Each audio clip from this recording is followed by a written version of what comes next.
I'm sure there'll be something eventually.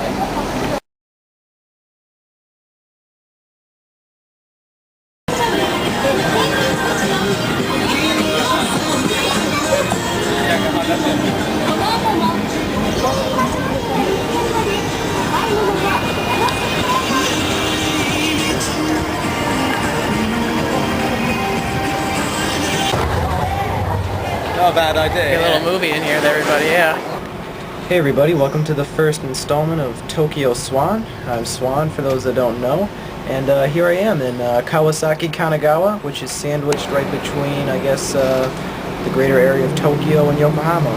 But anyways, there's a lot of nice places to visit, and this is a very nice place as well. I'm very pleased with my dorm. It's incredibly great. So are the people here. Everyone's just really nice.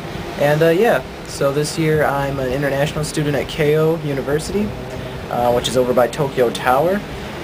Very happy to be a part of that. I'm very happy to be going there. It's a great opportunity, and I thought I'd just make some videos for everybody back home and anybody on the web who wants to see some cool shots of Japan and whatnot. So here we are. So yeah, it was like a 13-14 hour flight from Dallas over here, and then added another 6 hours of delays from Michigan to Dallas. So it was about a day of flying just to get here. But when I arrived, you know, I wasn't tired at all because I was finally here. I've been studying Japanese for a few years, so I'm really happy to be here. And yeah, you know, it's a great place. Although, you know, there are a lot of little different things. The cars are on the wrong side of the road. People are on their bikes everywhere, and you got to really be careful. Everything's a lot cleaner, I think, than what it was back home. And the transportation system with the trains is really effective. It was a little daunting at first, but you get used to it after a day or two. And now I've got a little commuter card and everything, so it's quite simple and very quick and easy. Another thing that I've had to get used to is the food here. Although you will find some American stuff like McDonald's and KFC, you see those often. And there are drinks like Pepsi and Coca-Cola, Mountain Dew, Sprite, I've seen those ones, and a Dr. Pepper. Dr. Pepper at Ueno Park. But for the most part, you know, it's a good thing to try new things, and definitely, you know, the octopus balls are really good. You know, it's quite something to be eating your food, and there's a little purple tentacle right in there. It's very chewy, but really, really good. Recommend it. And what else? You know, there's all the ramen. You know, not the, you know, packaged stuff. We're talking like the real deal here, and it's so good, so much better. It makes you, even the pre-packaged ones are better than the ones back home. Like, they have so much more stuff in them, like more chicken and shrimp and whatnot. So yeah, you know, the food here is really good. You just got to get used to it a little bit. You have to slurp. Oh my god. So now every time someone comes from behind, it must be quiet. But yeah, I really love how everything's so close together, and it's just a train ride away. You know, you get off at one station, like over at Ueno, and you've got Ueno Park, you've got the Tokyo National Museum. You know, there could be a festival going on. When I was there, they were doing a bunch of little children's books for sale or whatever, vendors on the street. And you know, you can go to Harajuku, and you know, it's the trendy spot where you can buy a cup of strawberry milk for $5 and feel totally ripped off. Although, you know, Harajuku had some nice points about it. Meiji Shrine was over in that area, and that was a nice little day trip. But one of the places that I've been the most recently is probably Akihabara. For those that don't know, that's Electric Town. It's where you've got basically every store is electronics, primarily video games, manga, anime, and the like. And, you know, every store seems to go on for multiple floors, so you've got video games, and then you've got anime, and then you've got, like, you know, manga or whatever.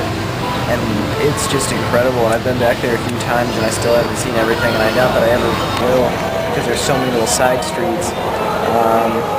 But yeah, that was awesome, but it's, you know, you can't go there all the time, because you'll definitely end up spending all your money, and you've already bought enough there.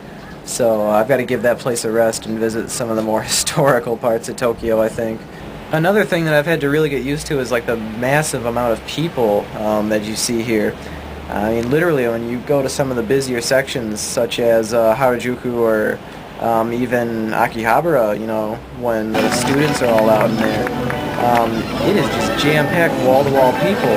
And for someone who comes from such a small town like I have, it does take a little bit getting used to, you know. And there's just swarms and swarms of people everywhere. But you know, you do get used to it after a while, and you know, thankfully everybody's pretty nice, and everyone, you know, has been pretty respectful so far. So I can't really complain too much, actually. Another thing you'll find here in Japan, as opposed to America, is like a vast amount of video game arcades. Where I come from, we had one arcade in like a pizza place, you know, but it's, you know, primarily for little kids. Then they got rid of the Dance Dance Revolution machine, so basically it became, well, almost basically useless to go there because all the other games were pretty crappy. But here, you know, you've got a wide selection of arcades here, you know, multiple stories, multiple floors, different kind of games. Sometimes they have them organized by floor. I was in one in Super Potato in Akihabara, and it was just classic games, so you could play like Super Nintendo and Sega games there, and that was like awesome. On the way to Keio, my school, there's a little one called the Playmax, and even though it's a tiny little thing, it had a lot of like newer games, like it had the King of Fighters Neo Wave.